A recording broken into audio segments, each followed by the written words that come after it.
You are Locked On 76ers Postcast, part of Locked On Sports Philadelphia, on the Locked On Podcast Network. Your team every day. Welcome to the show, everybody. This is Locked On 76ers Postcast on the Locked On Sports Philadelphia YouTube channel. My name is Mark Farzetta. It's great to have you along for the ride here. When you talk about a perfect loss for the Sixers right now, this was absolutely a perfect loss, where you still lose, but you actually showed life. You actually showed fight.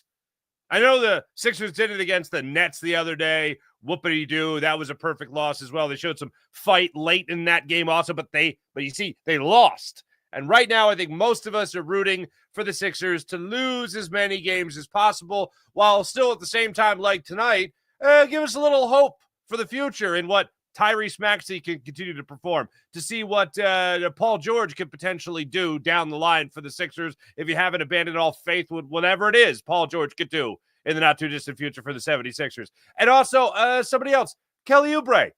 Huge night for Kelly Oubre, helping the cause for the Sixers tonight. Really, the only Sixer helping Philly keep their heads above water in the first half of this game tonight against the New York Knicks. They fought hard, but they fell. Turnovers were a killer tonight, and Jalen Brunson was an absolute killer in tonight's ball game. So we'll break it all down on the show for you today. Once again, this is Locked On 76ers Postcast on the Locked On Sports Philadelphia YouTube channel. Make sure you hit like and subscribe on Locked On Sports Philadelphia's YouTube channel. And also, don't forget your favorite podcast now as a newsletter. Introducing Locked On 76ers Daily Newsletter. One stop for ultimate team and league coverage delivered right to your inbox. Sign up for free at LockedOnDaily.com. That's LockedOnDaily.com. And start your day free with the all-new Locked On 76ers newsletter. Three big things. Number one, I really can't say this enough. For me, the number one thing about this game was that it was the perfect loss. And I've awarded moral victories throughout the season. You didn't have Joel Embiid, you didn't have Tyrese Maxey, you didn't have Paul George, and very few and far between. The Sixers still battled, and you know what? They lost. I'm not going to do that anymore. Now that it is so clear to me that the objective, in the best interests of the 76ers, they lose. That is now what I'm rooting for. I was the last person off the boat to, pull for them to make the play-in tournament, pull for them to make any form of postseason.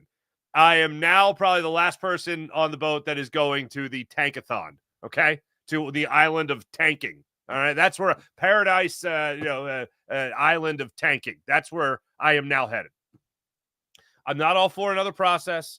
I'm not all for completely blowing it up or anything like that where Maxey's tradable and Jared McCain's tradable and all that, and you're not going to get anything for Joel Embiid at this point anyway.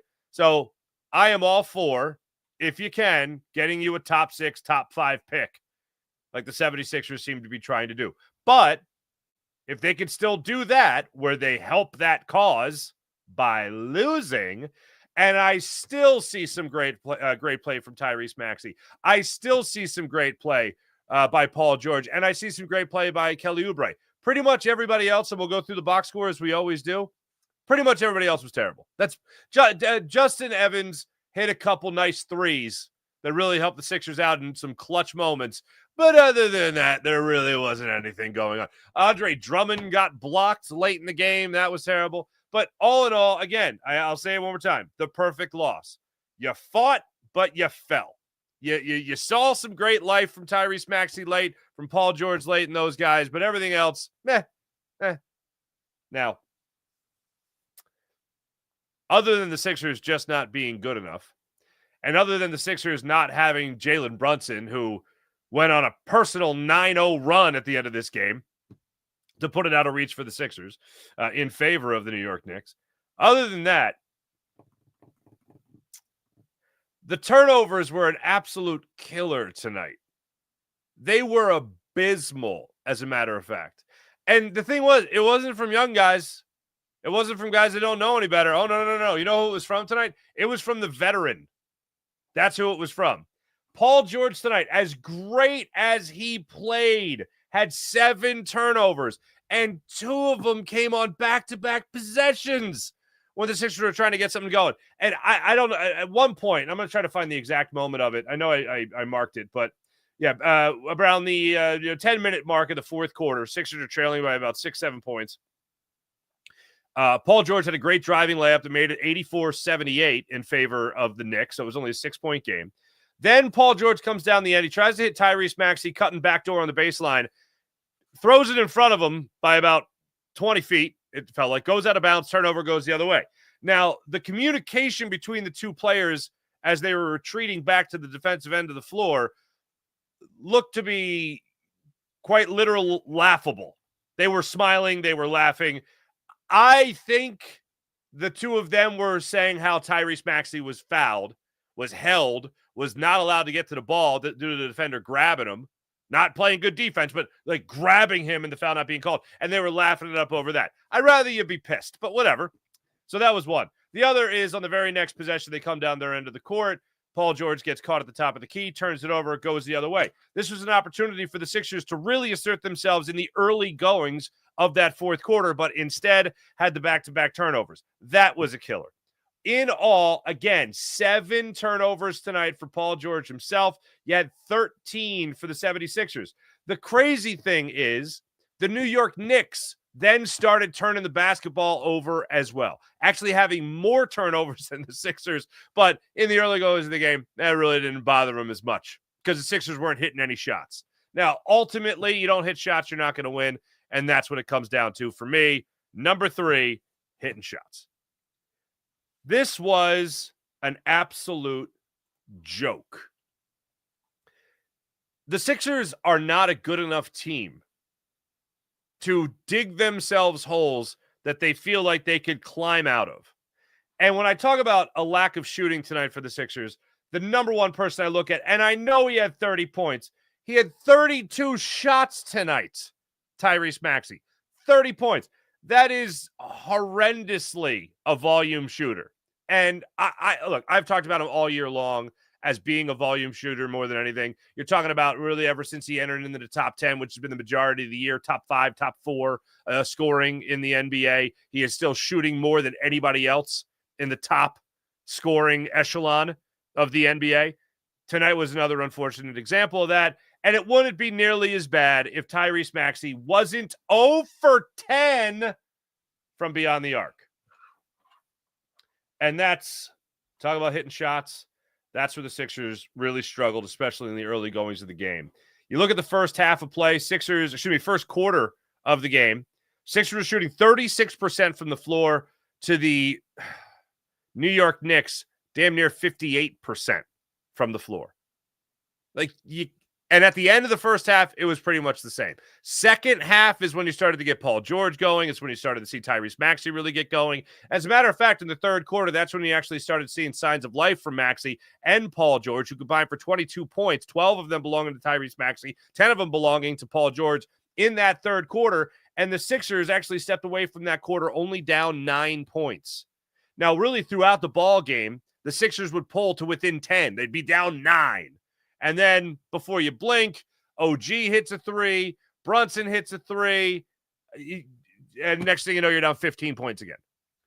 But in the midway point of that third quarter, you had a shot from Justin Edwards that made it a 6-point game again with about 6:27 left in the game. After that, Andre Drummond got the oop from Paul George, made it a 4-point game, 94-90. PG makes a driving layup. Oubre gets a steal and a run out to PG for a corner 3. Makes it 96-95. A 1-point game. New York calls timeout. Bridges misses a corner 3. Goes down the other end. Tyrese Maxey makes the driving layup. Gets his 12th points of the quarter. And grabs the Sixers' first lead since the 2-minute mark of the first quarter. You go up 1 point, 97-96, just like that. Kelly Oubre hits a 3. When Kelly Oubre hit that 3, Sixers at that point, I think, were up 17-4. They were on a 17-4 run, which I feel like is their best run in quite some time. 17-4 run. They're up 100-98. Maxey gets another driving floater. You're up 5 points at this point with 2:42 left. I'm thinking this is going to be the moment where the Sixers really take control. But I know in the back of my mind, sooner or later, Brunson's going to hit a big shot. And that's what we'll talk about when we come back. As much and as well and as hard as the Sixers fought, really, especially in this second half, the guy that was waiting with the axe, or I should say the nail and the hammer for the final nail in the coffin, he was waiting in the wings. Waiting in the wings. So to recap, turnovers, the perfect loss, and just poor shooting. Oh, you can't have... How many minutes did Maxey play tonight?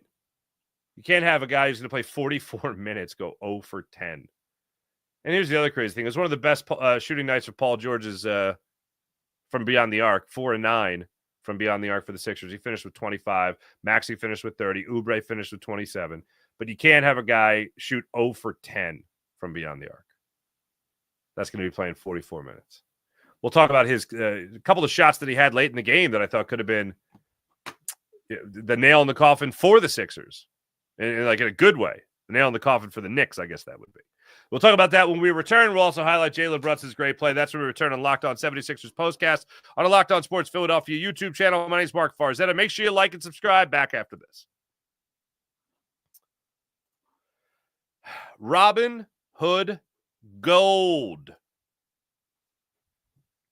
With Robinhood Gold, you can now enjoy VIP treatment, receiving 3% IRA match on retirement contributions. The privileges of the very privileged are no longer exclusive. With Robinhood Gold, your annual IRA contributions are boosted by 3%. Plus, you also get 4% APY on your cash in non-retirement accounts. That's over 8 times the national savings average. The perks of the high net worth are now available for any net worth. Once again, the perks of the high net worth are now available for any net worth. The new gold standard is here with Robinhood Gold. To receive your 3% boost on annual IRA contributions, sign up at robinhoodgold.com/gold. That's robinhood.com/gold. Investing involves risk, rate subject to change. 3% match requires Robinhood Gold at $5 a month for 1 year from first match. Must keep funds in IRA for 5 years. Go to robinhood.com/boost. Over 8 times the national average savings account interest rate. Claim is based on data from FDIC as of November 18, 2024. Robinhood Financial, LLC, member SIPC. Gold membership is offered by Robinhood Gold, LLC. Also, don't forget, coming up later in the show, we'll also check your comments on this 76ers loss. If you also agree it was the perfect loss. Are we all rooting for them to be terrible? By the way, I'm going to start a new segment called Embiid Watch, where we just wait somewhat patiently that the Sixers just wait for them to shut them down. Not for the, well, we see, he's listed as questionable. We're not really sure what could happen. You see what happens. Just, after all this research we've done with Joel Embiid, we have decided that he might play tonight. Huh? What? No, you wouldn't do that. Just shut him down already. Embiid Watch. Anyway, Jalen Brunson tonight. I don't think I even recorded all of his stuff in my notes here, but all I know it's a 9-0 run. Absolutely took over for the Knicks. And I knew he was sitting there waiting, and he was going to break out. 3:39, goes to the foul line, hits a couple free throws. I told you the Sixers went up 97-96. He comes down the other end, gets fouled by Kelly Oubre. Nothing really Oubre could do about it. It was a good foul call. That was that. Makes both free throws. Oubre hits a 3. Sixers go back up 2. Maxey hits that little runner that I mentioned earlier. They go up 5. Brunson gets another couple of free throws, comes down the next possession after one of Tyrese Maxey's many missed three-point opportunities. Brunson makes a driving layup. Now all of a sudden it's tied at 102. Then Brunson, with 1:28 remaining in the game, knocks down a 3. The Sixers are now trailing by 3, 105-102. The only basketball player that the only player that scored for the Knicks in the final 4 minutes, other than Brunson was OG Anunoby, who threw down a dunk from McCall Bridges. That made it a 109-104 game. And then Brunson went back to the line, hit another free throw, and he just controlled the game. While the Sixers were steering, Jalen Brunson just went over across the middle console and Indiana Jones style kicked the Sixers driving out of the giant Jeep. And that was that. He is a killer. And as I'm waiting and patiently waiting, and I love the guy, don't get me wrong, but I'm waiting for Tyrese Maxey to get that ability. I admire him for playing. I mean, the Sixers are down so many guys. You need him to play. More of Jeff Doughton, that ain't going to happen. But Maxey tonight, I know they're alluding to it. I was watching the national broadcast. I always try to, if I can get a national broadcast in and kind of get what the rest of the country's saying, then I'll do that. And I did that tonight. But they were talking about it a lot as far as Tyrese Maxey's injured hand, if that has something to do with his lack of shooting. At one point, he actually started to look like he was passing up on some three-point opportunities. Not many. He still had 10 of them, but he looked like he was starting to pass up a little bit. And then as the game went on, even when he didn't need it, he was still trying to throw the haymakers to knock the Knicks off their pedestal. And he didn't have the answer for it. But Jalen Brunson, with that killer mentality, certainly had that answer. Whether it was getting fouled and going to the line or whether it was making outside shots. He did that throughout the evening, most notably in the final 3.5, 4 minutes of this game when he was in the driver's seat. And like I said, even when the Sixers went up 5, I still knew that at some point Jalen Brunson was going to hit one shot or a big shot that was going to basically be a gut punch to the 76ers, and that's exactly the way it went down. A couple of things on Tyrese Maxey tonight. I mentioned the 32 shots and 30 points that he had tonight. He was 6 for 6 from the free throw line. But there were a couple instances tonight that I just don't understand with Tyrese Maxey, and I'm hoping this isn't him pressing because that's the last thing the Sixers need. I still want to see Tyrese Maxey play his game, which is a great game. I want to see him play that game. But there was a couple of moments tonight that I just didn't understand. There was a 2-on-1 breakaway with him in the second quarter, and instead of taking it to the rack, he decided to pull up and shoot a three, which, of course, spoiler, he missed.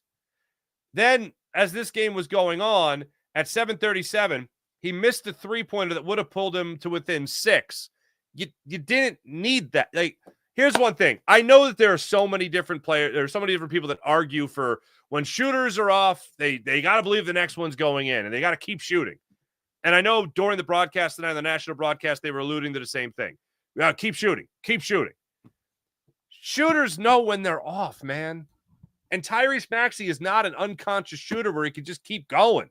Now, who else is going to do it? Well, Paul George would be a nice option, considering he had the hot hand tonight.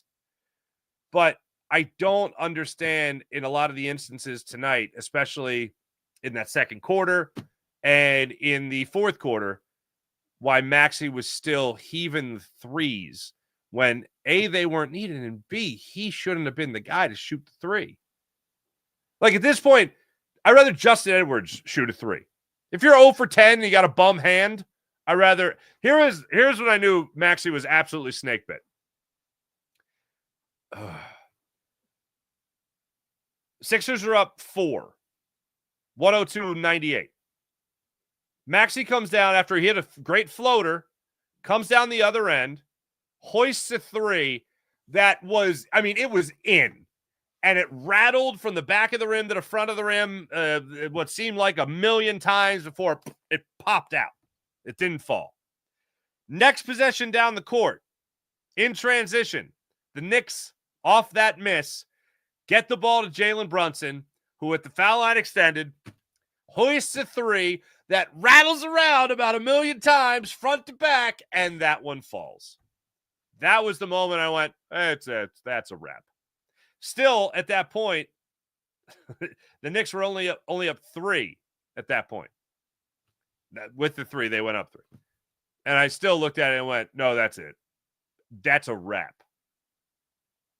Maxey missed the layup shortly after that, which was weird. I couldn't tell if he was trying to bank it in off the glass or if he was just trying to have a perfect teardrop. But either way, he overshot everything into the hands of Andre Drummond, who then got blocked.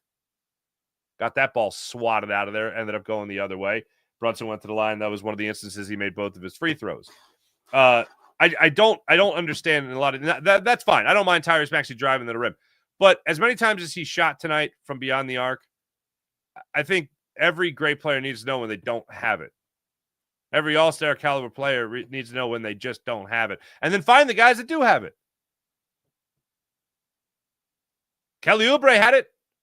Paul George had it going. You don't need to shoot. Get the ball to the guys that might actually make that shot. I love the confidence, Tyrese. Didn't need it tonight. There was one more instance in this game tonight that left me scratching my head. And it had to do...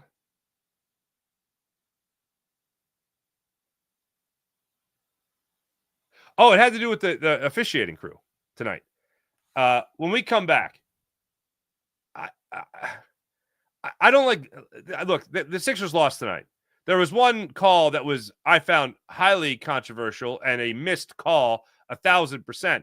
There were a couple other things that just let me really question what the hell was going on here. Sixers didn't lose because of it, and I'm not blaming them. If anything, I'd be thanking the referees for blowing the game. But on a night like tonight where the Sixers needed everything to go their way, the last thing they needed was the refs to not be on top of their game. We'll talk about that when we return. This is Locked On Sports Philadelphia, Locked On 76ers postcast on the Locked On Sports Philadelphia YouTube channel. More after this. DoorDash. Hope you got to take advantage of all they have to offer on DoorDash. NBA fans, get ready. They swoosh, you save. Thanks to Dash Pass. Every time a player drops 50 or more points in a game, you score a huge deal the next day. It's simple. When any player scores 50 or more in a game during this NBA season, this regular season, Dash Pass members get 50% off an order, up to $10 off the next day from noon to midnight. Here's a few ways you can think about saving. Game day feast, for example. After an epic 50-point performance, celebrate by ordering wings, pizza, or burgers from your favorite spot delivered straight to your door. Late night cravings, whether you're staying up to watch highlights or maybe that West Coast game, take advantage with DoorDash. Fueling the watch party, planning to catch the next game, whatever it might be, order your go-to snacks and meals at a discount and get ready for more high-scoring action. Sign up for DoorDash with the Dash Pass. Dash Pass, that is, and be ready to save. When any player scores 50 or more in a game, Dash Pass members get 50% off an order the next day, up to $10 off. Just use promo code NBA50, that's NBA50, from noon to midnight after a 50-point game on eligible orders at participating merchants. Must have an active Dash Pass account. Terms apply. Visit DoorDash to learn more. That's DoorDash. Coming up in this segment, we'll also take your comments, but a couple of things just let me scratch my head here. And I thought it was a great move by Nick Nurse to challenge this play. Late in the game, under 2 minutes, Paul George is driving. Paul George gets an elbow in the gut from OG Anunoby. Ball goes out of bounds. Ruled out on PG. PG's on the line. Like, there was no doubt that the ball was out of bounds on him. But he lost control because he was getting what I thought was illegal, hand checked to the gut and being pushed, like driven away from the lane. Nick Nurse saw that, challenged it, and it was ruled inconclusive. Not enough evidence to overturn. It's a blatant foul. If that foul happens, if that foul doesn't happen, PG probably drives to the lane and gets 2. But instead, it was a turnover and went the other way. Again, it was less than 2 minutes remaining in the game. Sixers are trying to scratch and claw to get back, to grab the lead back. And that was a huge possession and a huge call that was blown by the officiating crew tonight. Now, again, I'm ultimately happy the Sixers lost tonight, because the goal that I think they should be working towards right now is keeping that top 6 pick. But there were a couple other things throughout the game that just left me like, wait, hold on. Are we watching the same game here? Andre Drummond got called for a technical foul because he dunked a basketball. Now, the conversation on the national broadcast was that he kicked the basketball. He dunked it. The ball went down through the rim where his foot was and hit off his foot. The other argument is that he was hanging on the rim too long. He hanged on the rim same amount of time later in the game, and nothing was called. So I'm going to go ahead and assume that it had to do with kicking the basketball. Either way, stupid. Really stupid. The other was the clear path foul that would have resulted with Paul George getting a free throw and then the Sixers getting possession. But instead, they don't rule it a clear path foul. And instead, it's side out of bounds Sixers. Nick Nurse lost his mind on that. They said Paul George didn't have possession of the basketball. What? You know why he didn't have possession of the basketball? Well, he had it. He stole the ball. And then had a fast break going the other way where he got a dribble in, and then he was pulled off the ball due to a clear path foul. Again, I am rooting for the Sixers to lose, but I find horrible officiating offensive, quite frankly. I find 0 for 10 from beyond the arc offensive as well. But either way, just a couple of things that were grinding my gears about tonight's game. Let's take your comments on this one, what you guys saw in tonight's game. BC, go Lakers. Hey. Yay. Good for you. Iverson liked to shoot a lot. Yes, I don't want another, in that regard, I don't want another Allen Iverson. 4 for 9 from 3. That's Paul George. I like Paul George. Is it bad to have a 6th worst record in the NBA with 2 max contracts and a super max on the books? Yeah, it's bad. So we have that going for us, which is nice. Thank you, Sir Sketchable. Top 6 protect. No, they keep. If they here are the numbers once again. If you haven't heard these numbers yet, I'll give them to you again. This is the way it works out for the 76ers. This is how it works out according to ESPN for the Sixers to keep their first round pick.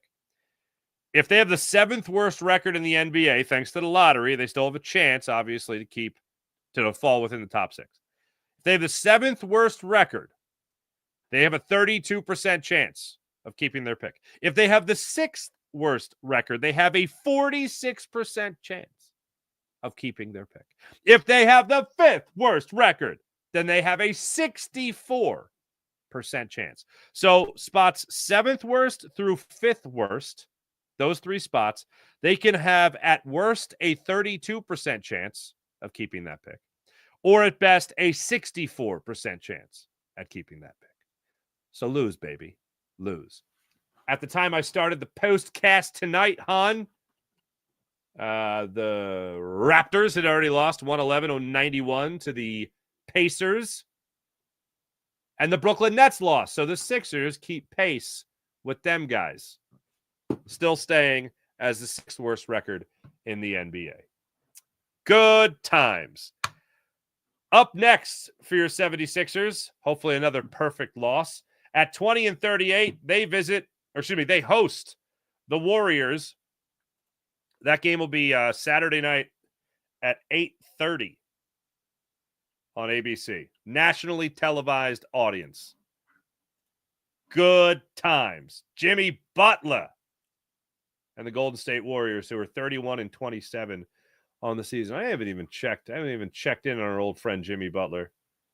But while I'm here, why not?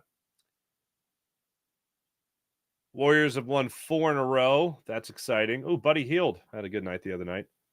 Holy Stromboli, they beat the pots and pans off the Charlotte Hornets. That's scary. Jimmy Butler, 19 points. 19 minutes, 6 points. 18 points in 28 minutes. 17. Yeah. Not great, but still very much Jimmy Butler. He had 8 rebounds, 5 assists in that win over Charlotte. And he only played 19 minutes. So it was a blowout. Anyway, I'll be back with you guys Saturday night. That'll be the 1st of March, our first show of March. That'll be fun. I'll be back with you guys Saturday night following the Sixers and the Golden State Warriors tipping off. I feel like I said, 8:30. So a late one. We'll have a nice late game there Saturday night. Thanks for watching. Thanks for listening. Make sure you guys hit like and subscribe on Locked On Sports Philadelphia. That's Locked On Sports Philadelphia. Be back with you guys Saturday night. See you then. Bye.